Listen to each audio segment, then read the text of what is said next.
আমি শুরু থেকে যাব না, একটু আগিয়ে যাব, তাতে বোঝা যাবে যে কারবালার পরের কিছু ঘটনাগুলো আপনাদেরকে শোনাতে হবে।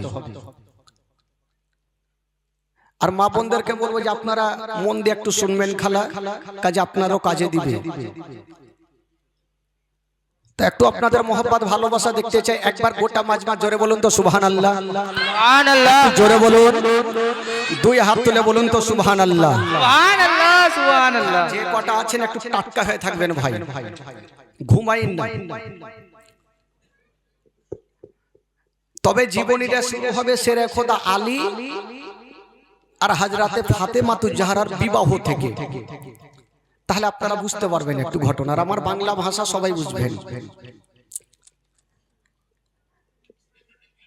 বেরাদার বন্ধুগণ, কোন কিতাবে লিখছেন ফাতেমাতুজ জাহরার বয়স হলো 15.5 বছর, আর কোন কিতাবে লিখছেন 16 বছর। যখন 16 বছর বয়স, তো নবীর বেটি হচ্ছে ফাতেমা। একটু মন দিয়ে শুনেন, প্রথমে আমি ভিড়টাকে বাঁধি, তারপরে জীবনী শুরু হবে। নবীর নন্দিনী বেটি ফাতেমার বয়স যখন 16 বছর, তখন আমার নবীর কাছে ফাতেমার জন্য বিয়ের প্রস্তাব আসতে শুরু হইল। বেটি যখন বড় হবে অটোমেটিক বিয়ের প্রস্তাব বাড়ি বাড়ি আসবে। আসবে কি আসবে না ভাই? হ্যাঁ। তো আমার নবীর কাছে বিয়ের প্রস্তাব আসতে শুরু হইল। সর্বপ্রথম বিয়ের প্রস্তাব নিয়ে গেল আবু বকর সিদ্দিক রাদিয়াল্লাহু তাআলা আনহু। আমার নবী নাকচ করে দিলেন। 2 নম্বরে বিয়ের প্রস্তাব দিলেন উমারে ফারুক রাদিয়াল্লাহু তাআলা আনহু। আমার নবী সেটাও নাকচ করে দিলেন, হবে না। তো ইনারা বিয়ের প্রস্তাব দিলেন, নবী নাকচ করলেন, হবে না। ইনাদের মনটা খারাপ করে জমিনে বসে আছে। যদি নবী কিছুক্ষণ পর রাজি হয় খুব ভালো হবে। কিছুক্ষণ পর যখন রাজি হচ্ছেন না, তো ইনারা দুইজন বলছেন ইয়া রাসূলুল্লাহ, তাহলে এবার আমরা বাড়ি যাই। বলে হ্যাঁ, এবার তোমরা বাড়ি চলে যাও। তো ইনারা মনটা খারাপ করে আস্তে আস্তে করে বাড়ির রাস্তা ধরেছেন। রাস্তার মধ্যে আলোচনা করছে দুইজনের মধ্যে। আবু বকর বলছেন উমর, আমিও বিয়ের প্রস্তাব দিলাম, নবী নাকচ করলেন। তুমিও বিয়ের প্রস্তাব দিলে, নবী নাকচ করলেন। নবী কি আমাদের ভালোবাসেন না? উমারে ফারুক একটা উত্তর করছেন কি? উমারে ফারুক বলছেন আবু বকর ওইটা কথা নয়, হয়তো আমার আল্লাহ রাজি নাই, এই জন্য আমার নবী রাজি হলেন না। আবু বকর একটা কথা বললেন, উমর শোনো, আমিও বিয়ের প্রস্তাব দিলাম, তুমিও বিয়ের প্রস্তাব দিয়েছো, নবী নাকচ করে দিয়েছেন। আমাদের মধ্যে এমন একজন ব্যক্তি আছে গো, উনি যদি বিয়ের প্রস্তাব দেয় তবে নবী রাজি হয়ে যাবে। বললো সেটাকে, সেটা হলো শেরে খোদা আলী। সুবহানাল্লাহ, সুবহানাল্লাহ। আলী যদি বিয়ের প্রস্তাব দেয় তবে নবী রাজি হবে। উমারে ফারুক বলছে আবু বকর এটা তুমি কথার মধ্যে কথা বলে বলে কেন? বলে আমাদের টাকা আছে, পয়সা আছে, গাড়ি বাড়ি সব কিছু আছে, আমাদের সঙ্গে যদি নবী রাজি না হয় তো আলী তো হলো একজন নবীর বাড়ির চাকর, নবীর বাড়ির গোলাম, ওই গোলামের সঙ্গে ফাতেমার বিয়েতে কোনো মতে রাজি হবে না। আবু বকর বলছেন উমর পয়সার ঘামান দেখায়ো না, আমার আল্লাহ যদি রাজি হয় আমার নবী রাজি হয়ে যাবে। আল্লাহ যদি রাজি হয় নবী অবশ্যই রাজি হবে। এক কাজ করো, চলো আলীর কাছে চলো, আলীকে পাঠাবো ফাতেমার কাছে। ঠিক আছে চলো। এরা দুইজন যুক্তি করে আলীর কাছে হাজির হয়ে গেল। আলী কে আছে? বলে আমরা আছি। গেট খুললো, বলে কি খবর ভাই? তো ইনারা দুইজন বলছে আলী একটা কথা বলবো ভাই। বলে কি কথা? বলে আজকে নবীর বেটি ফাতেমা 16 বছর হয়ে গেছে, যুবতী হয়েছে, তুমি বিয়ের প্রস্তাব নিয়ে যাও, নবী রাজি হবে। তো আলী বলছে ভাই আমি তো যাব, তোমরা কি গিয়েছিলে? বলে আমরা গিয়েছিলাম, নবী রাজি হয়নি। আলী বলছে ভাই রে যা বলেছ আর বলিও না, তোমাদের টাকা পয়সা গাড়ি বাড়ি সব কিছু আছে, যদি তোমাদের সঙ্গে নবী রাজি না হয়, আমি হলাম একজন নবীর বাড়ির চাকর, এ আলীর সঙ্গে নবী রাজি হবে না। আবু বকর বলছেন উমর আমার মন বলে দিল বলে তুমি বিয়ের প্রস্তাব নিয়ে যাও, নবী রাজি হয়ে যাবে, আলী যাবে না। আর ইনারা দুইজন আলীর হাতখানা ছাড়ে না।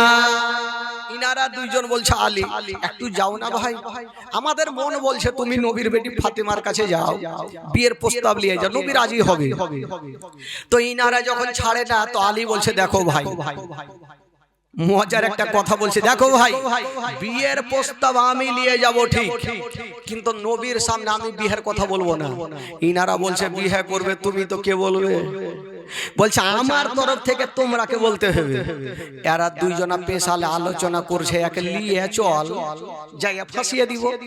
কিছু লোক থাকে না, মারপিট যখন লাগবে ধর মার, মারপিট লেগে গেল, ওই লোকটা বাড়িতে শুয়ে আছে, এরা ভারদাম মারপিট করছে। এই তো অবস্থা কিছু লোকের থাকে। তো আবু বকর বলছে ইনারা দুইজন আলোচনা করছে, আলীকে নিয়ে চল নবীর সামনে দাঁড় করিয়ে দিব, একে উত্তর দিতেই হবে। বলছে ঠিক আছে আলী, তোমাকে বিয়ের কথা বলতে হবে না, আমরা বলবো। আলী বলছে দেখো ভাই ফাইসালা করে গেছো, ওখানে আহা উহু কিন্তু করবে না। বলে অবশ্যই করবো না, চলো চলো। ইনারা তিনজন যুক্তি করে যাচ্ছেন আমার নবীর দরবারে। এবার শুনেন বেরাদার আমার মা বোনেরা, অর্ধেক রাস্তা তিনজন গিয়েছেন বাবা, আর ওই দিকে আমার মহান আল্লাহর অর্ডার হয়ে গেল। আল্লাহ বলে জিবরাইল দেরি করো না, তাড়াতাড়ি করে আমার নবীর কাছে চলে যাও, আমার নবীকে জানিয়ে দাও যে আজকে আলী আসছে বিয়ের প্রস্তাব নিয়ে, আমার নবীকে জানিয়ে দাও আলীর সঙ্গে ফাতেমার বিয়েতে আমার আল্লাহ রাজি হয়ে গেছে, নবী গো আপনিও রাজি হয়ে যান। সুবহানাল্লাহ সুবহানাল্লাহ। আমার আল্লাহ বলছেন যাও আমার নবীকে জানিয়ে দাও যে আলী যখন বিয়ের প্রস্তাব নিয়ে আসবে নবী যেন রাজি হয়ে যায়। এই বেরাদার বন্ধুরা, এই কথা যেমনই বলতে নাই, আল্লাহর ফেরেশতা জিবরাইল এসে আমার নবীর সামনে দাঁড়িয়ে গেলেন। আসসালাতু ওয়াসসালামু আলাইকা ইয়া রাসূলুল্লাহ, আসসালাতু ওয়াসসালামু আলাইকা ইয়া হাবিবাল্লাহ। নবী বলে ভাই জিবরাইল কি খবর? বলছেন ইয়া রাসূলুল্লাহ আমি এসেছি আল্লাহর তরফ থেকে একটা কথা বলতে, এখনই আলী আসছে ফাতেমার জন্য বিয়ের প্রস্তাব নিয়ে, আমার আল্লাহ রাজি হয়ে গেছে, নবী গো আপনিও রাজি হয়ে যান। এই কথা বলে দিয়া জিবরাইল চলে গেলেন, আর ইনারা তিনজন যুক্তি করে আমার নবীর দরবারে হাজির হয়ে গেল। সুবহানাল্লাহ সুবহানাল্লাহ। আচ্ছা ইনারা তিনজন যে আসলো নবীর দরবারে, আচ্ছা কিসের জন্য আসলেন ভাই?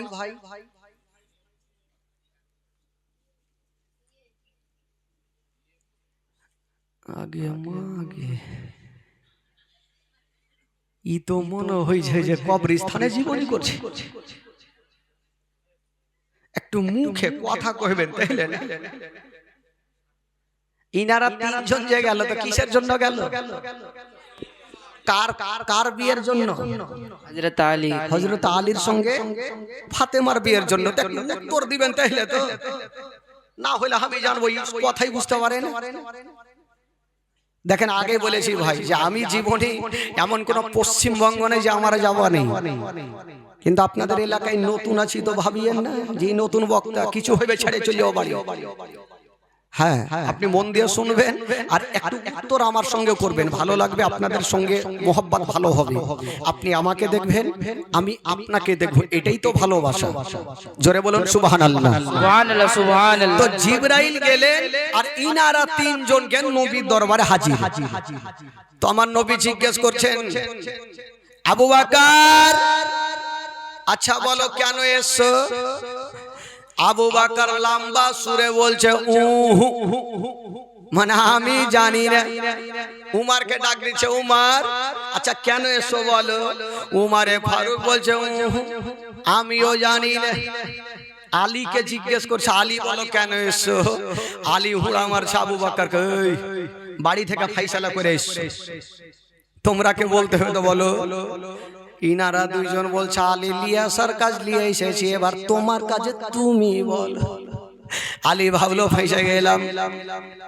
আলী বলছেন আবু বকর তুমি বলো, আর উমারকে বলছে তুমি বলো। ইনারা দুইজন আহা উহু করছে, মুখটা বন্ধ করে মাটির দিকে দেখে আছে। আমার নবী বলছে, আলী আমি আবু বকরের কাছে শুনবো না, উমারের কাছে শুনবো না, তোমার জবান থেকে শুনবো। তুমি বলো কেন এসেছো, জোরে বলুন সুবহানাল্লাহ। আচ্ছা বলুন তো ভাই, আলী আমার নবীর দরবারে কেন এসেছেন? আমার নবী জানে কি জানে না? জোরে বলুন, জানে কি জানে না? জানে। আমার নবী তো সব জানে। আলীর জবান থেকে শুনবে, তার জন্য জিজ্ঞেস করছেন। আলী আচ্ছা বলো কেন এসেছো। আলী চিন্তা ভাবনা করছে, বলবো তো বলবো কি করে। এখন যদি বিয়ের কথা বলে দি, তবে নবী বলবে তুমি একজন আমার বাড়ির গোলাম, আর গোলাম হয়ে তোমার এত বড় সাহস বিয়ের প্রস্তাব নিয়ে এসেছো। যদি নবী নারাজ হয়ে যায় তবে সব শেষ হয়ে যাবে। কিন্তু নবী জিজ্ঞেস করেছে, আমাকে উত্তর দিতেই হবে, না দিলেও চলবে না, আর দিয়ে যদি নারাজ হয়ে যায় তো নবী জিজ্ঞেস করছে আমাকে বলতেই হবে। বলছে আলী আচ্ছা তাড়াতাড়ি বলো কেন এসছো। আলী বলছেন, ইয়া রাসূলুল্লাহ আমি আপনার কাছে এসেছি। আরে এসছো তো দেখছি ততক্ষণ থেকে, বলো কেন এসছো। আবার বলছে, ইয়া রাসূলুল্লাহ আমি আপনার কাছে এসেছি। কেন এসো বলো। আবার বলছে আপনার কাছে এসেছি। বুকটা ফুটে কিন্তু মুখটা ফুটে না। আমার নবী বলছে, আলী উহা শুনবো না, বলো কেন এসো। আলী বলছে, নবী গো বলবো। বলার আগে আলী পিছনে ঘুরে দেখছে কোনো গুলখি আছে কিনা। যদি নবী রেগে যায় গুলখি দিয়ে ভাগো। গুলখি বুঝলেন তো কি কহে আপনাদের ভাষাতে? গাল্লি। কোনঠে ভাষা পেয়েছেন আপনারা? গাল্লি গলি। আচ্ছা হয়, বাদিয়া ভাষাতে গলি বলে, কেউ গাল্লি বলে। আলী ঘুরে দেখছে যদি নবী রেগে যায় তাহলে ভাগতে হবে, দেখছে প্রচুর গলি আছে। এবার আলী সাহসটা করে আমার নবীর সামনে উত্তর দিচ্ছেন, ইয়া রাসূলুল্লাহ ইয়া হাবিবাল্লাহ নবী গো আমি আপনার কাছে এসেছি আপনার বেটি ফাতেমার জন্য বিয়ের প্রস্তাব নিয়া। যেমনই কথা বলতে নাই আমার নবীর জবান থেকে বেরিয়ে গেল আলহামদুলিল্লাহ রাব্বিল আলামিন। আমার নবী বলছেন, আলী আমি এই বিয়েতে রাজি হয়ে গেলাম। সুবহানাল্লাহ সুবহানাল্লাহ। আলী আমি এই বিয়েতে রাজি হয়ে গেলাম। আমি তো এটাই অপেক্ষা করছিলাম তুমি কখন বিয়ের কথা বলবে। আলী আমি রাজি হয়ে গেলাম। যখন নবী রাজি হলো তো শেরে খোদা আলী বড় করে একটা নিঃশ্বাস নিল, জান তো বাঁচলো, রাজি হয়ে গেছে। এবার আবু বকর সিদ্দিক আর উমারে ফারুক এবার আলীর কাছে এসে বলছে, আলী আমরা জানতাম যে নবী সব থেকে তোমাকে বেশি ভালোবাসে। আলী বলছে, ভাই আর বইলেন নাই, তোমরা তো ফাঁসিয়ে দিয়েছিলে যে জান বেঁচেছে, নবী রাজি। তো আমার নবী জিজ্ঞেস করছেন আলীকে, কি জিজ্ঞেস করছেন? আচ্ছা আলী তোমার সঙ্গে যে আমার বেটি ফাতেমার বিয়ে দেব, আচ্ছা তোমার কাছে কিছু আছে? আলী বলছেন, ইয়া রাসূলুল্লাহ ইয়া হাবিবাল্লাহ নবী গো আমার কাছে এমন জিনিস আছে অন্য জনের কাছে পাওয়া যাবে না। আচ্ছা আলী এটা কেমন, কি আছে তোমার কাছে বলো। আলী বলছেন, ইয়া রাসূলুল্লাহ আমার কাছে দয়ার নবী মুস্তাফা আছে, আমার কাছে মামিনার কলেজার টুকরা আছে, আমার কাছে আব্দুল্লাহর নয়ন তারা আছে, আমার কাছে শেষ জামানার নবী আছে। আমার নবী বলছে আলী আমি তো আছি, আর কিছু তোমার কাছে আছে? আলী হাসতে হাসতে বলছেন ইয়া রাসূলুল্লাহ, যে নবীকে পেয়ে গেল তার জন্য জান্নাত জাহান্নামের দরকার পড়বে না। আমার নবী বলছে আলী ওইটা কথা নয়, আমি তোমার সঙ্গে বিয়ে দেব তো কিছু মোহরানা তো দিতে হবে, তোমার কি কিছু টাকা আছে? এই কথা যেমনই বলতে নাই, আলীর চোখ দিয়ে যেন ঝরঝর করে পানি ঝরতে লাগলো। আলী কাঁদছেন আর বলছেন ইয়া রাসূলুল্লাহ, আমি এত গরিব, আমার কাছে কোনো টাকা পয়সা নেই। বলছে আলী বলো তোমার বিক্রি করার কোনো জিনিস আছে? বলছেন না, শুধু একটা লোহার পোশাক আছে হুজুর। বলে যাও ওই লোহার পোশাকটা বিক্রি করে চলে আসো। বাবা গো, এবার লোহার পোশাকটা বিক্রি করে চলে আসিল, কিছু টাকা আমার নবীর কদম মোবারকায় রেখে দিল। আমার নবী বলছেন বেলাল এইখান থেকে কিছু টাকা নিয়ে যাও আর কিছু খুরমা খেজুর নিয়ে চলে আসো। বাবা গো, খুরমা খেজুর নিয়ে আসা হইল, কিন্তু আমার নবী হাজার হলো বেটি ফাতেমার বিয়ে দিবে। বেটিকে জিজ্ঞেস করে দেখি, আজকাল যখন কোনো বাবা বেটিদের বিয়ে দেয় জিজ্ঞেস করে। আমার নবী ফাতেমাকে ডাকলেন, ফাতেমা চলে আসিল। বলছেন ফাতেমা, আচ্ছা বলো রে মা, তোমার সঙ্গে আমি আলীর বিবাহ দিব, বলো তুমি রাজি আছো কি না? আজকাল যদি কোনো বেটিকে বলা যায়, বেটি যদি জানতে পারে ওই ছেলে তার টাকা পয়সা গাড়ি বাড়ি কিছুই নাই, তবে বেটি বাপের সামনে উত্তর দিয়ে দিবে। কিন্তু নবী নন্দিনী ফাতেমা যখন আমার নবী জিজ্ঞেস করলেন, বেটি তোমার সঙ্গে আলীর বিয়ে দিব, আচ্ছা বলো তুমি রাজি আছো কি না? আমার ফাতেমা তু জাহারা একটু মুস্কি মেরে হেসে চলে গেলেন। আমার নবী বুঝে গেল ফাতেমা রাজি হয়ে গেছে। বেরাদার বন্ধুগণ বাবা শুনেন গো মা, এবার ওই ফাতেমার সঙ্গে বাবা শেরে খোদা আলীর বিবাহ কমপ্লিট হয়ে গেল। ওরে যুবকেরা, ও গো মা বোনেরা, আজকাল যখন বিবাহ হয়, আজকাল যখন আমাদের সমাজে বিয়ে হয়, তখন নতুন বউকে নিয়ে আসার জন্য কেউ মারুতি নিয়ে আসে, কেউ টাটা, কথা বলবি না বাবা, চুপচাপ বসে থাক, মারুতি নিয়ে আসে, অনেক গাড়ি নিয়ে আসে, কিন্তু ফাতেমাকে নিয়ে যাবে কেমন করে? আজকাল তো নিজের ছেলেরা বাড়ি নিয়ে যায় নতুন বউকে, নিজের বিবিকে। শেরে খোদা আলীর তো বাড়ি নেই। জীবনের মধ্যে এমনই জীবনী আছে ভাই, নবীর নওয়াসার জীবনী শুনে এমন কোন লোক নাই যার চোখ দিয়ে পানি ঝরবে না।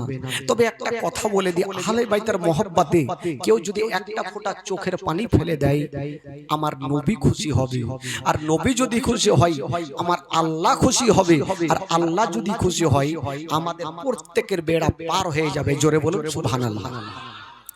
শেরে খোদা আলী ঘরের কোণাতে বসে বসে কাঁদছেন।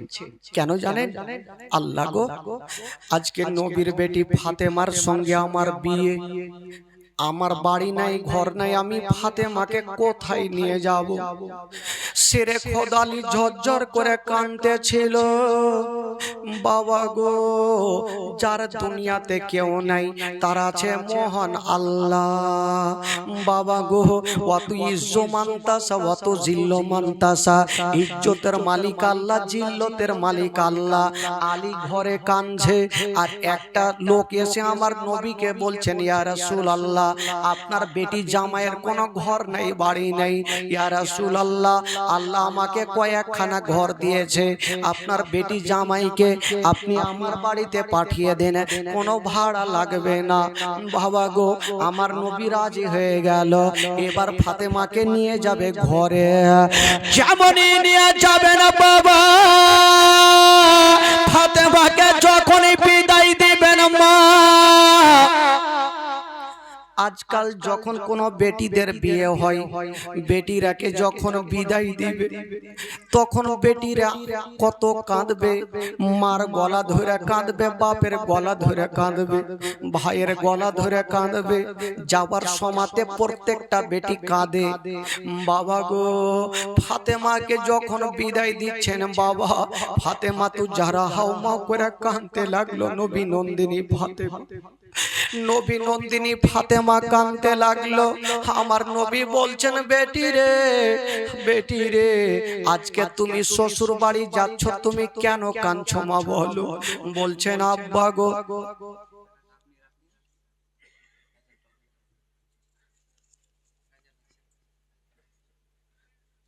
এই গজলটা বলবো? আচ্ছা ঠিক আছে বাবা। আমার নবী মুস্তাফা বলছেন, বেটি রে, আচ্ছা বলো তুমি কেন কাঁদলে বলো? ফাতেমা বলছেন, আব্বা গো, আমি বিয়ের জন্য কাঁদি না আব্বা, আজকে আমি চলে যাব শ্বশুর বাড়ি আব্বা। তবে আব্বা গো, হঠাৎ করে আমার মার কথা মনে হয়ে গেল আব্বা। আব্বা গো, যদি আমার মা বেঁচে থাকতো আব্বা, তবে আমি মায়ের বুকখানে লেগে যেতাম, আমার মা আমাকে বুকখানে লাগিয়ে নিত আব্বা। বলছো না আব্বা গো, যার মা জগতে বেঁচে নাই তার দুনিয়াতে কিছুই নাই বাবা।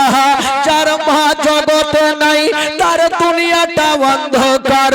হায়রে নবী নন্দিনী ফাতেমা 7 বছর বয়সে নিজের মাকে হারিয়ে দিয়েছেন। আজকে মার কথা মনে হইল, ফাতেমা টুকরে টুকরে কাঁদতে লাগলো। আমার নবী বলছেন, বেটি রে, আরে তুমি চোখের পানি ফেলিও না।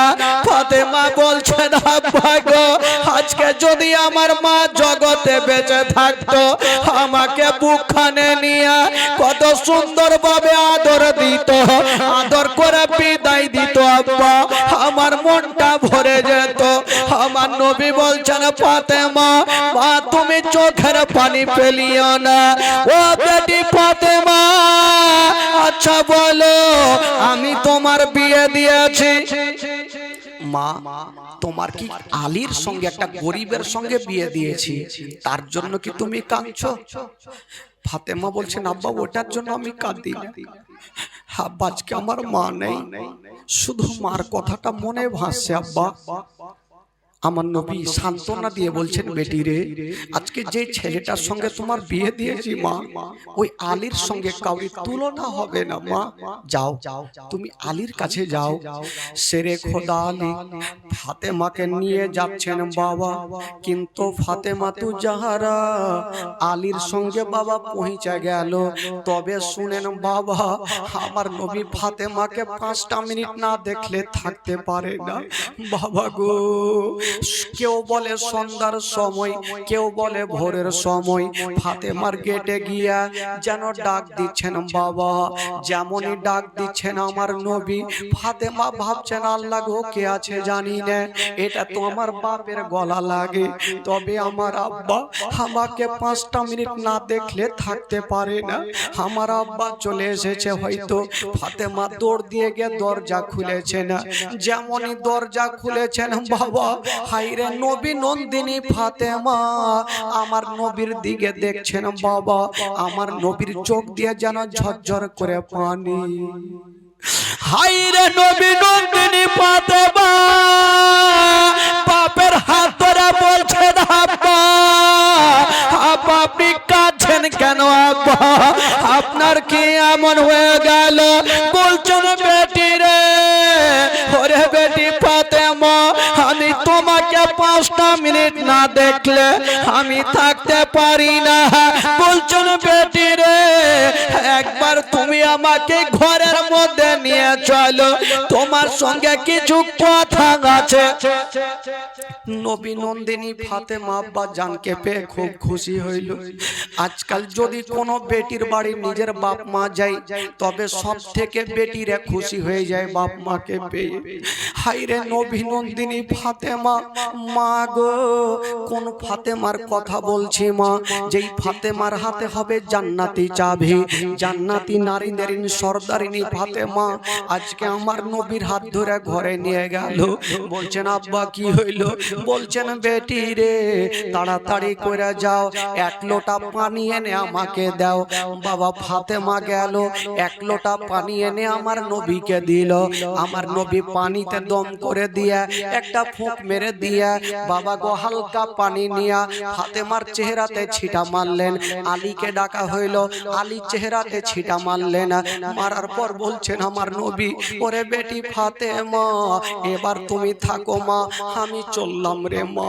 যেমন এই কথা বললাম ফাতেমা ডুকরে ডুকরে কাঁদতে লাগলো।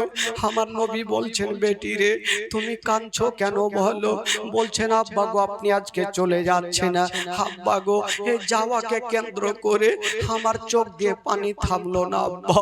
আজকে আপনি চলে যাচ্ছেন আব্বা, আজকে যদি আমার মা আমার কাছে আসতো, আমার মা আমাকে বুকখানে নিয়ে একটা রাত আমার কাছে থাকতো, আমার মনটা খুশি হয়ে যেত। আমার মা নেই বলি আমার দুনিয়াতে কিছুই নাই। আমার নবী হাউমাউ করে কাঁদতে লাগলো। ফাতেমার কান্না থামে না।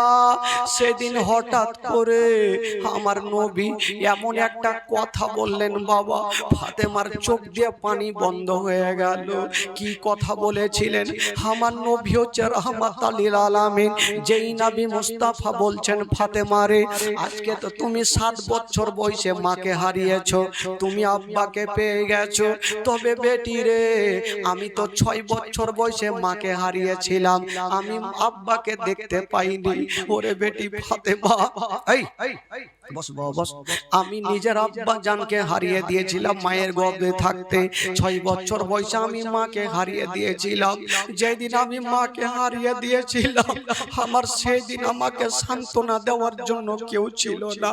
বেটির আজকে তুমি তো বাপের বুকে ঢুকে যাচ্ছ, আমি তোমাকে সান্ত্বনা দিচ্ছি, কিন্তু আমাকে সান্ত্বনার দেওয়া কেউ ছিল না। এই কথা বলতে নেই হায়রে আমার নবীর চোখ দিয়ে পানি। ফাতেমা জাহারা নিজের পবিত্র হাত দিয়ে আমার নবীর চোখের পানি খানা মুছে দিচ্ছেন আর বলছেন আব্বা গো আপনি কাঁদবেন না, আব্বা গো আমি সব সহ্য করিব, আপনার চোখের পানি আমি দেখতে পারবো না। হাজার হইল ফাতেমা বাবা গো আব্বা জান যখন যাবে না, ফাতেমা পিছন থেকে আব্বাকে বলছেন আব্বা গো আপনি যাচ্ছেন আব্বা, তবে আমাদের জন্য দোয়া করবেন আব্বা। আমার নবী বলেছিলেন বেটি রে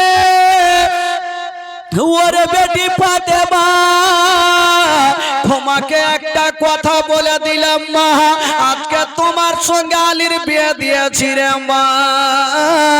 এই আলী এমনই আলীর গুণ আছে, আমার আল্লাহ আলীকেও পছন্দ করে। ওরে বেটি ফাতেমা একটা কথা মনে রাখিও, আলীকে কোনদিন বড় কথা বলিও না, আলীকে কোনদিন দুঃখ দিও না। ওরে বেটি ফাতেমা আলীকে এমন কণ্ঠ সুরে কথা বলিও আলী যেন রাগ না করে নাই রে মা। আমার নবী বেটিকে সান্ত্বনা দিয়ে কথাগুলা বলছেন বাবা, কিন্তু আমার নবী আলীকে ডাক দিয়ে বলছেন আলী আজকে আমার বেটি ফাতেমা তোমার সঙ্গে বিয়ে দিলাম আলী, আমার ফাতেমার দুঃখ দিও না, আমার ফাতেমার কষ্ট দিও না। বাবা গো জামাই বেটিকে সুন্দরভাবে বুঝাইয়া আদর যত্ন করে আমার নবী সেখান থেকে বাড়ি গেলেন। যেমনই বাড়ি গেলেন মা এবার আলীর সঙ্গে ফাতেমার ঘর সংসার হইল। যেমনই ঘর সংসার হইল বাবা গো 3টা হলো বেটা আর 3টা হলো বেটি। জোরে বলুন। 3টা হলো বেটা আর 3টা হইল, টোটাল কয়টা হইল? জোরে বলুন কটা? 6টা। 3টা হলো বেটা 3টা হলো বেটি। বেটাগুলোর নাম কি? ইমাম হাসান, ইমাম হুসাইন আর ইমামে মুহসিন। আর বেটিগুলোর নাম হলো জাইনাব, উম্মে কুলসুম আর রোকাইয়া। তবে বাচ্চাকালে রোকাইয়া আর ইমামে মুহসিন ইনারা দুইজন ইন্তিকাল করলেন। সকলে পড়ুন ইন্না লিল্লাহি ওয়া ইন্না ইলাইহি রাজিউন। বাবা গো দুইজন ইন্তিকাল করলেন, 6 জন থেকে 2 জন বাদ থাকলো কয়জন? এই চারজনকে নিয়ে জীবনী শুরু হইল। এতক্ষণ ভাই ভিড় বানা হইল, এবার জীবনীটা শুরু হইল। বেরাদার বন্ধুগণ, আচ্ছা বলুন তো ভাই, আমার ভাষা আপনারা বুঝতে পারছেন তো? কারোর অসুবিধা হচ্ছে না তো বাবা? অসুবিধা হলে একটু বলবেন চাচা, কারণ নতুন আপনাদের এলাকায় এসেছি, জানি না আপনারা কতটা বুঝতে পারছেন সেটা বলতে পারবো না। তবে আশা করি আমার ভাষা, বাংলা ভাষা সবাই বুঝতে পারবেন, অসুবিধা হবে না। তবে আসলে একটু আপনাদের মনটা চাঙ্গা করে দিই, দেখি আপনারা কতটা ভালোবাসা, নবীর প্রেম মোহব্বত নিয়ে এই পবিত্র সভাতে বসে আছেন। একটু আপনাদের মনটা চাঙ্গা করে দিই। একটু চলুন মদিনা থেকে ঘুরে আসি, গোটা মাজমা একটু আমার সঙ্গে পড়েন, ঈমান তাজা হবে। যদি পড়াতে গুনাহ হয় আমাকে দিবেন, আর নেকি যদি হয় আপনারা ভাগচুক করে নিয়ে নিন। পড়ুন দেখি দিল থেকে। আমার ভালো লাগে না আমি যাব মদিনা, আমার ভালো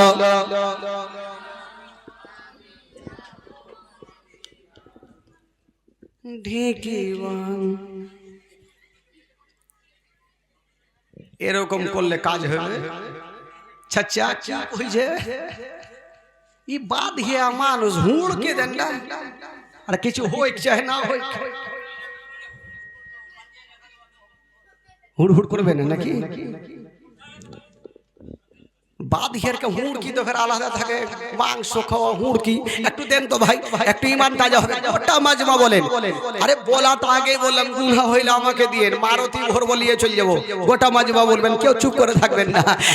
আমার ভালো লাগে না আমি যাব মদিনা, আমার ভালো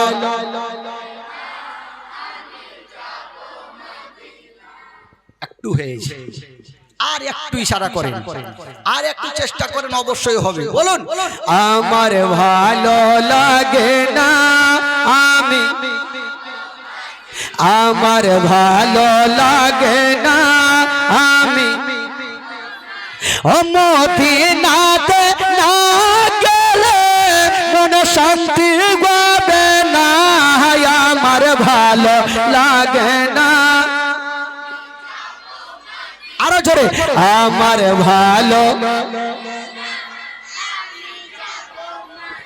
মনে আছে যে আশা নবী গো হবে তোমার সঙ্গে দেখা, মনে আছে যে আশা নবী গো হবে তোমার সঙ্গে দেখা, কত পাখির মতো থাকতো না উড়ে যাব মদিনায়, আমার ভালো আমার ভালো লাগে না, আমার ভালো লাগে না আমি পাঁচ ওয়াক্ত নামাজ যারা করিবেন আদায়, পাঁচ ওয়াক্ত নামাজ যারা করিবেন আদায়, ও গো নামাজ না পড়িলে পরে দেখি মিলবে না, আমার ভালো লাগে না। জোরে জোরে, আমার ভালো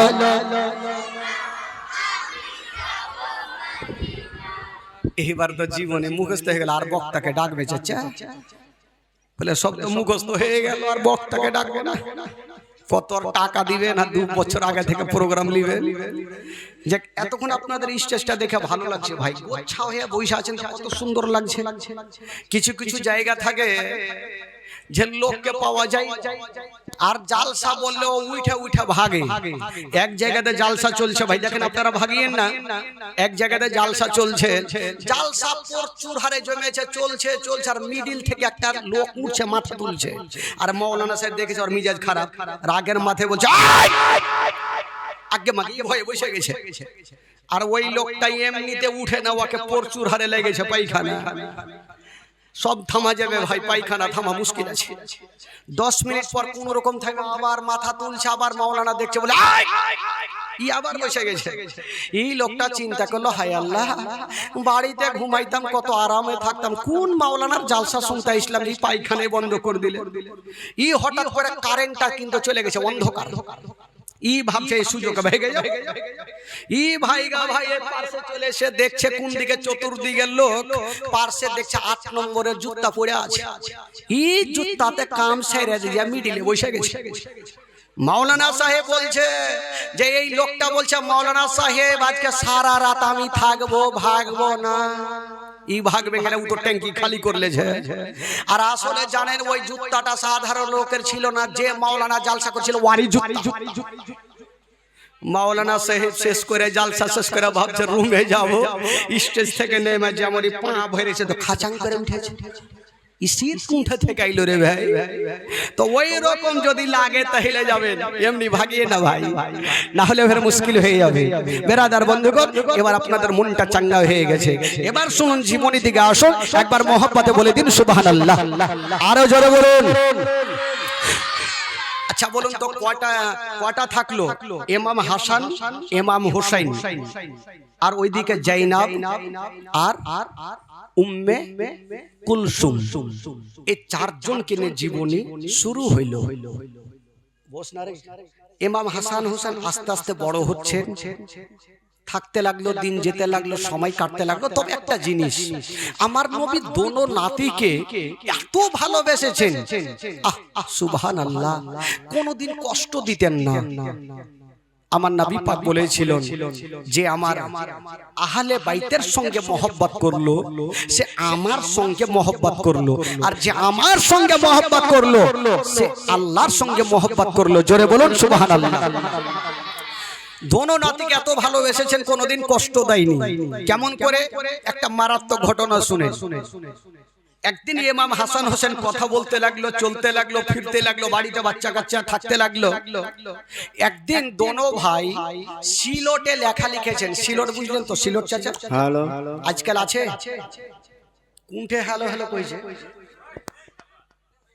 কে আছে? বন্ধ করে দে রে ভাই রে, ভয় লাগছে, কুণ্ঠে দেখে চলে এলো। তাল মারছে। তো দুজন সিলটে লেখালি, আজকাল সিলট নাই, আগে হয়তো বাচ্চা কাচ্চারা সিলটে বেশি স্কুলে পড়তো। তো ইমাম হাসান হোসেন সিলটে লেখা লিখেছেন। ইমাম হাসান ছোট্ট ভাইকে বলছে, হুসাইন, বলে কি হলো ভাই? বলে তোমার থেকে আমার লেখা বেশি ভালো। আর ইমাম হাসান হোসাইন বলছে, ভাই ভুল করে না, তোমার থেকে আমার লেখা বেশি ভালো। তো দুইজনে কম্পিটিশন শুরু করলে। ইমাম হাসান বলছে আমার লেখা ভালো, আর ইমাম হোসেন বলছে আমার লেখা ভালো। তো ইমাম হাসান বলছে, ভাই তুমি তো তোমার ভালো বলছো, আমি আমার ভালো বলছি, তবে চলো বিচার নিয়ে যাব মার কাছে, মা যেটা ভালো বলবে সেটাই ফাইনাল। চলো তাহলে, ছোট্ট ইমাম হোসেনও কম নেই, চলো মার কাছে যাবো। ইনারা দুজন সিলট দুইখানা নিয়ে মার কাছে হাজির, রেখে দিয়েছেন সিলট খানা। দোনো ছেলে বলছেন, মা গো আজকে একটা কথা বলবো। মা বললো কি কথা? বলছেন, মা গো এটা আমার লেখা, আর এটা হলো আমার ভাই হোসেনের লেখা। মা গো একটু বলে দিন মা, কোনটা লেখা ভালো? কোনটা লেখা ভালো বলে দিন। আমাদের মতো মা যদি হইতো তো 1 সেকেন্ডের মধ্যে উত্তর দিয়ে দিত, বলে দিত বড় বেটা লেখা ভালো, নচে ছোট্ট বেটার লেখা ভালো। কে কষ্ট পাবে, কে দুঃখ পাবে, এগুলো দেখার দরকার নাই। কিন্তু ফাতেমাতুজ জাহরা, নবী নন্দিনী ফাতেমা, বিচার কি করে করবে? ফাতেমাতুজ জাহরা একবার ইমাম হাসানের দিকে দেখছেন, একবার ইমাম হোসেনের দিকে দেখছেন। মা ফাতেমা ভাবছেন, আল্লাহ গো আমি যদি বলি ইমাম হাসানের লেখা ভালো, তবে ইমাম হোসেন কষ্ট পাবে, আর যদি বলে দি ইমাম হোসেনের লেখা ভালো, তবে ইমাম হাসান কষ্ট পাবে। আল্লাহ আমি মা কোনো ছেলেকে কষ্ট দিব না। সুবহানাল্লাহ সুবহানাল্লাহ। কোনো ছেলেকে কষ্ট দিব না। ফাতেমা বলছে বেটারে তোমরা যে প্রশ্ন করেছো আর উত্তর আমার কাছে নেই। তো দোনো ছেলে বলছে মা ওই কত শক্ত প্রশ্ন করেছি আর উত্তর নেই, তাহলে কি করব? বলছে যাও বেটা আর প্রশ্নের উত্তর তোমার আব্বার কাছে যাও, তোমার আব্বা দিতে পারবে। এরা দুইজন বেটা ভাবছে যে চলো তাহলে। মা যখন পালাতো বাপের কাছে যাই, আবার দুইখানা সিলট নিয়ে বাপের কাছে পৌঁছা গেল। গিয়ে বলছেন আব্বা গো এই যে আমাদের লেখা, এটা আমার লেখা, এটা হলো আমার ছোট্ট ভাইয়ের লেখা, বলুন আব্বা কোনটা লেখা ভালো? সেরে খোদালি বলছে বেটারে আগে বলো তুমি কি তোমার মার কাছে গিয়েছিলে? দোনো ছেলে বলছেন আব্বা গো মার কাছে গিয়েছিলাম, মা বলতে পারেনি, আপনার কাছে পাঠিয়েছেন। আলী বুঝা গেল ফাতেমা যখন বলল না আমি ওই প্রশ্নের উত্তর খানা বলবো না। আলীও তো দেখছে দুটো বেটাকে, যদি বলি বড় বেটার লেখা ভালো তো ছোট্ট বেটা কষ্ট পাবে, আর ছোট্ট বেটার লেখা ভালো বলে তো বড় বেটা কষ্ট পাবেন না, কোনো বেটাকে দুঃখ দিব না। সেরে খোদা আলী বলছে বেটারে এই প্রশ্নের উত্তর আমিও পারবো না বেটা। আব্বা এটা কেমন কথা, কার কাছে যাব? বলে যা বেটা এই প্রশ্নের উত্তর একজনই দিতে পারবে, ওই দরবার থেকে ঘুরে আসবে না, সেটা হইল তোমার নানা নবী মুস্তাফা। জোরে বলুন সুবহানাল্লাহ। আচ্ছা বলুন তো ভাই আমার নবী সমস্ত প্রশ্নের উত্তর দিতে পারবে কি পারবে না? একটু জোরে বলুন। এমন কোন প্রশ্ন নাই যে আমার নবীর উত্তর নাই। দোনো নাতি গুটি গুটি পায়ে নানার কাছে হাজির। নানা গো নানা কি হলো? বলে নানাকে এই যে আমরা দুটো প্রশ্ন, একটা প্রশ্ন নিয়ে আসলাম। কিসের প্রশ্ন বলো? বলে নানা গো মার কাছে গেলাম, মাও বলতে পারলো না, আব্বার কাছে গেলাম, আব্বাও বলতে পারলো না, আপনার কাছে আসলাম, আপনি বলে দেন কি হলো? বলছে নানা গো এই যে দুইখানা সিলটে লিখেছি, আপনি বলে দেন কোনটা লেখা ভালো। আমার নবী চিন্তা করছে এখন বিচার করব তো করব কি করে?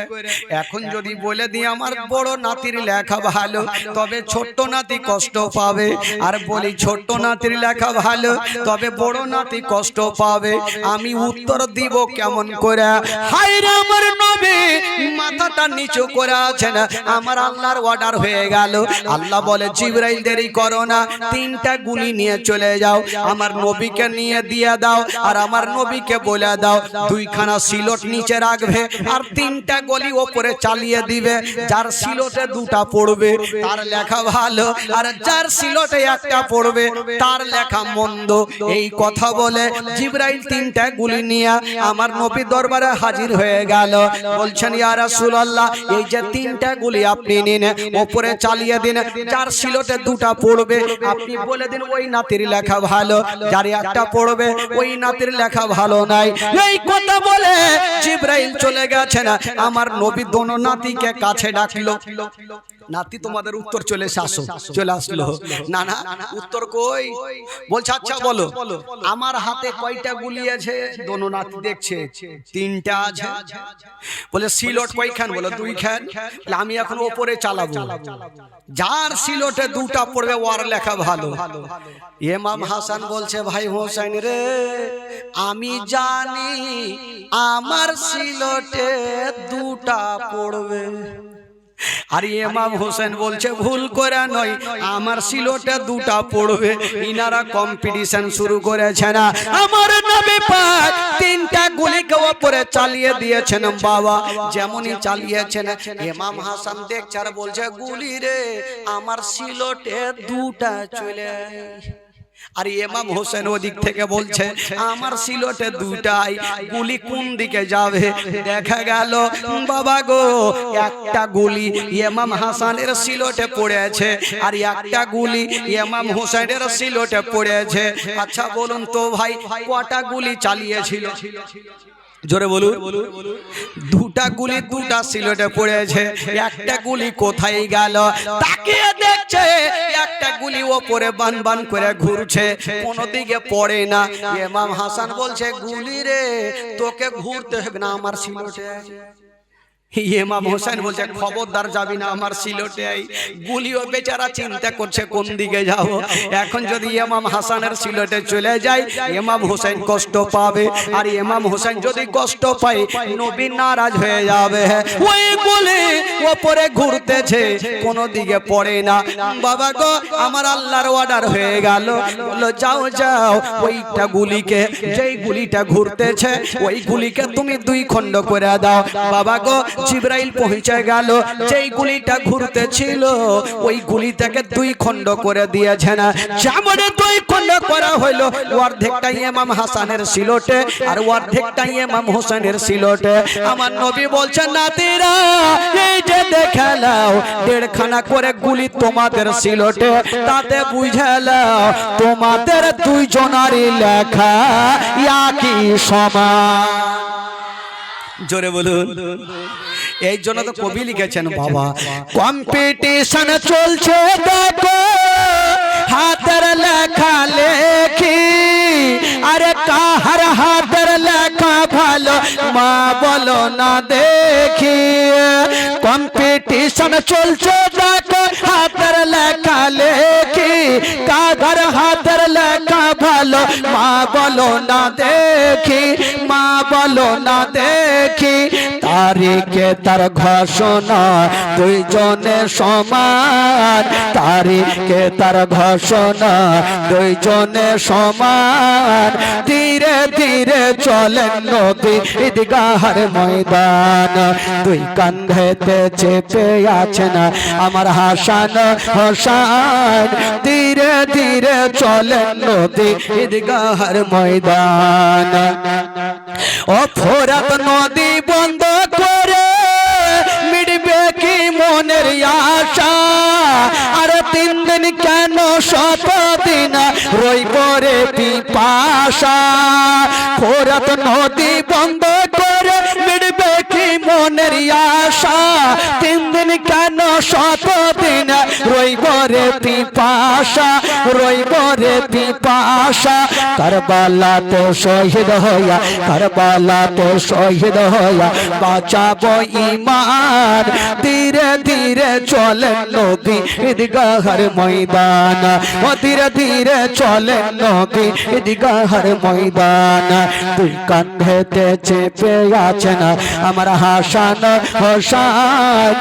ধীরে ধীরে চলেন নবী ঈদগাহের ময়দান। আল্লাহুম্মা সাল্লি আলা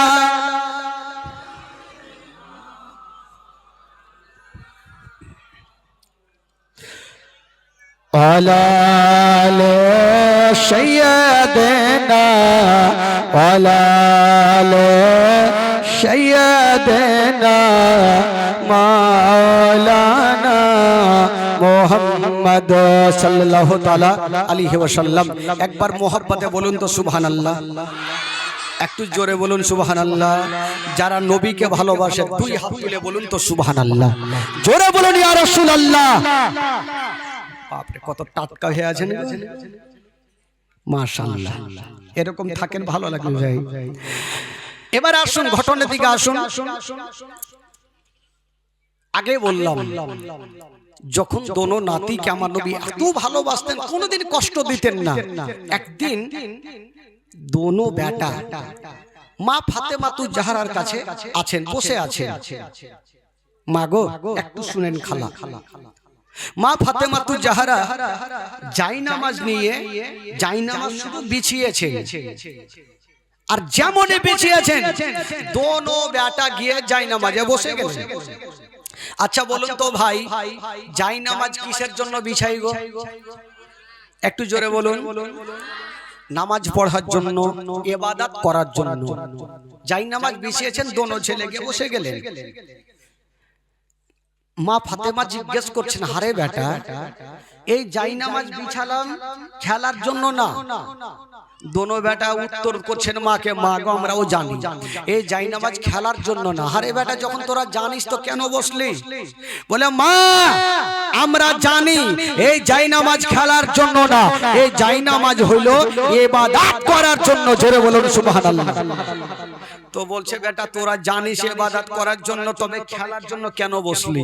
দোনো ছেলে বলছেন মা গো আজকে যাই নামাজে বসলাম, একটা কারণ আছে মা। কারণটা কি? দোনো ছেলে বলছে মা গো আচ্ছা বলেন তো মা, আমরা কি প্রচুর গরিব হয়ে গেছে নাকি? আমরা কি প্রচুর গরিব? এই কথা যেমনই বলতে নেই, নবী নন্দিনী ফাতেমার অন্তরখানা ফেটে গেল, ঝরঝর করে চোখ দিয়া পানি। ফাতেমা বলছেন বেটা রে এই কথাটা তোমরা কেন গরিবের কথা বললে বেটা বলো? বলছেন মা গো আমরা যদি গরিব না হয়ে মা, তবে একটা কথা বলেন মা কালকে কোন দিন আছে মা? বলছে বেটা রে কালকে তো হলো ঈদের দিন রে বেটা। বলছে মা গো আমরা এত গরিব মা, আমরা চতুর্দিকে তাকিয়ে দেখছি মা সবাই নতুন নতুন জামা পরিধান করেছে মা, কিন্তু আমরা নবীর নামাশা আমরা এখন পর্যন্ত আমরা নতুন জামা পেলাম না। হায়র নবী নন্দিনী ফাতেমা दोनों भेटाके मुखने लगाया बाबा को गाले मुखे चुमा खाচ্ছেন। আর ঝরঝর করে কাঁদছেন। বলছে বেটা রে বেটা তোমরা চিন্তা করো না, তবে বাবা একটা কথা বলেন, আজকাল যখন ঈদের টাইম আসে দেখবেন এক মাস আগে আমরা প্রত্যেক সন্তানের জন্য নতুন পোশাক তৈরি করে দিই, বাবা খরিদ করে নি। কিন্তু নবীর নামাজা দোনো নাতি বলছে মা গো কালকে ঈদের নামাজ মা, আর আমরা কি নতুন পোশাক পাবো না মা? যেমন এই কথা বলা নবী নন্দিনী ফাতেমা বলছে বেটা রে তোমরা চিন্তা করিও না বেটা, আমি কথা দিলাম রে বেটা কালকে ঈদের নামাজের আগে আগে তোমাদের নতুন জামা তৈরি হবে বেটা। दोनों ছেলে বলছেন মা গো এমন কোন টেলার আছে বা ইয়া তো এমার্জেন্সি কে পোশাক বানিয়ে দিবে মা? বলছেন বেটা রে চিন্তা করো না, আমি বলেছি বেটা যেমন করে হোক তোমাদের পোশাকটা দিব বেটা। মা গো শুনেন মা, প্রত্যেকের চোখ দিয়ে পানি ঝরবে মা। এই ঘটনা যখন আমি বইয়ে পড়েছিলাম নিজের চোখের পানি ধরে রাখতে পারিনি ভাই। শুনেন আজকে ঘটনা, দোনো ছেলেকে মা বলছে বেটা রে তোমরা আমাকে বলো আমাকে কতটা বিশ্বাস করো? দোনো ছেলে বলছে মা গো আমরা সবচাইতে বেশি বিশ্বাস করি। তবে বলছেন বেটা রে যাও বেটা যাও, আমি কথা দিলাম কালকে ঈদের নামাজের আগে আগে তোমাদের নতুন পোশাক তৈরি হবে। যেমন এই কথা বলা বাবা গো দোনো ছেলে হাসতে হাসতে জঙ্গলের দিকে চলে গেছেন। কিন্তু নবী নন্দিনী ফাতেমা কোথায় থেকে পোশাক দিবেন বাবা? ফাতেমা তু যারা সাজদাতে পড়ে গেলেন, যেমন সাজদাতে পড়ে গেছেন আল্লাহর কাছে দোয়া করছেন আল্লাহ আমি ওয়াদা করেছি আল্লাহ আমার দোনো ছেলেকে পোশাক দিব। আল্লাহ আমার বাড়িতে টাকা নাই পয়সা নাই, আমি পোশাক কেমন করে দিব? ফাতেমা সাজদায় পড়ে গিয়ে কাঁদছেন। কোন ফাতেমা? আল্লাহর দরবারে ফাতেমার দোয়া কেমন করে কবুল হবে না ভাই? মা বোনদের মতো মা ছিল না।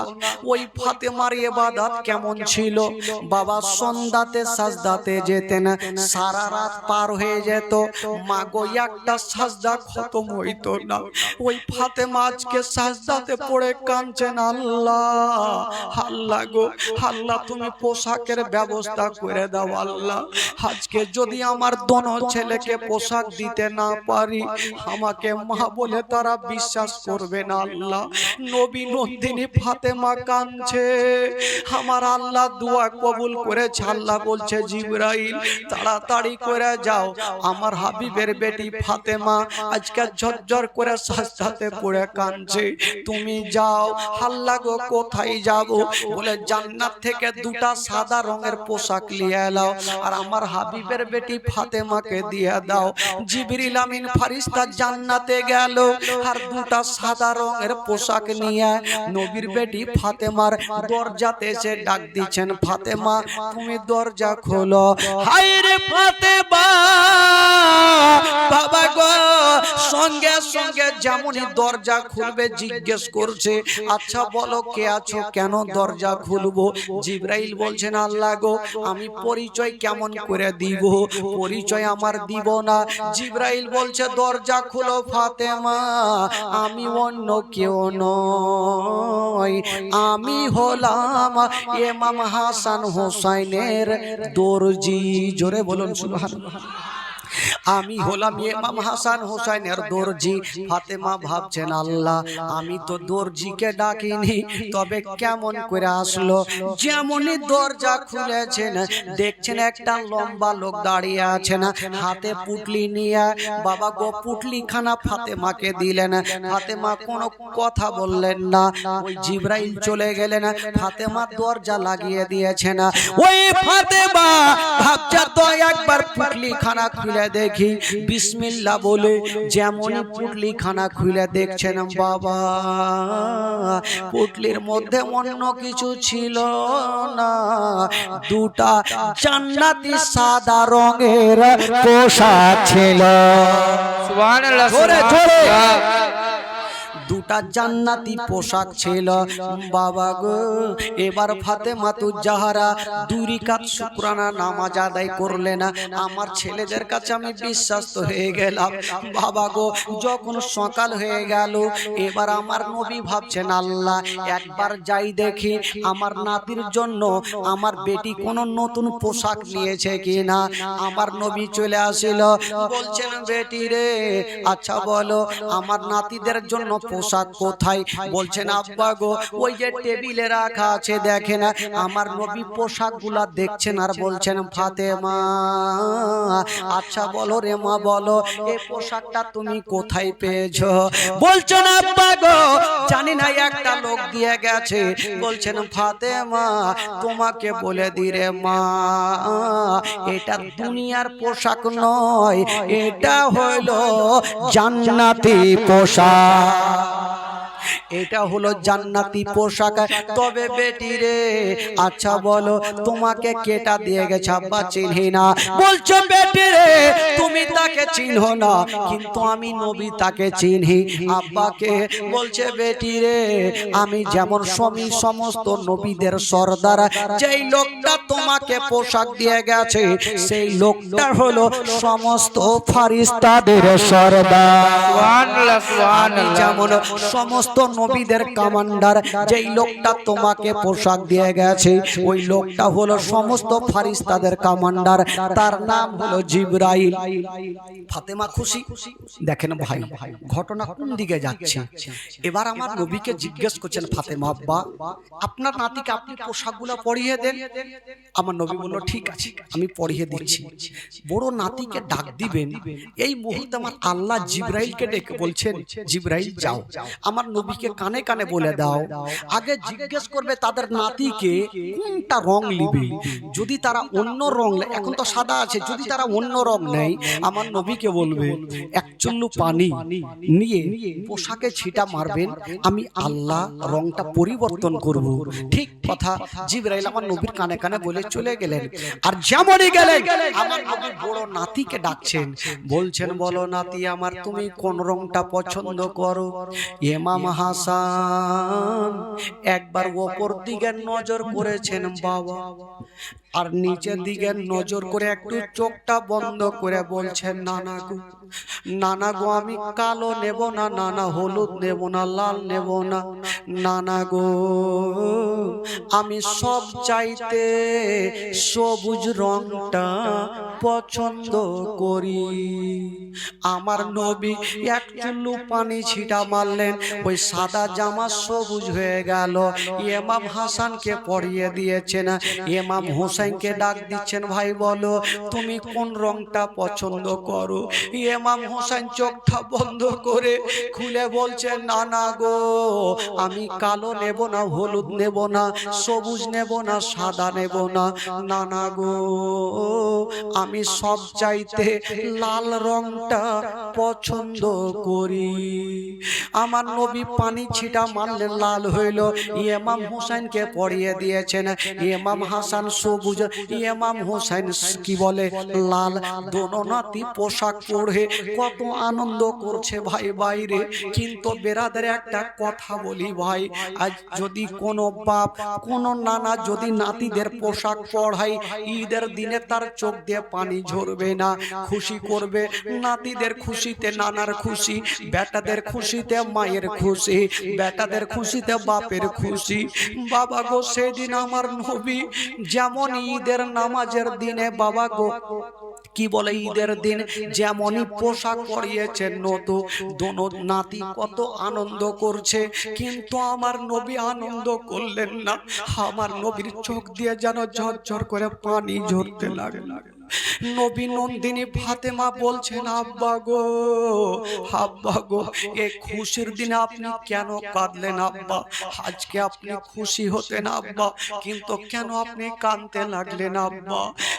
নবী বলছেন, বেটি রে, আজকে কেন কাঁদলাম মা, যদি তোমাকে বলে দিই মা, তোমার পা থেকে জমিন সরে যাবে রে মা, তুমি সহ্য করতে পারবে না।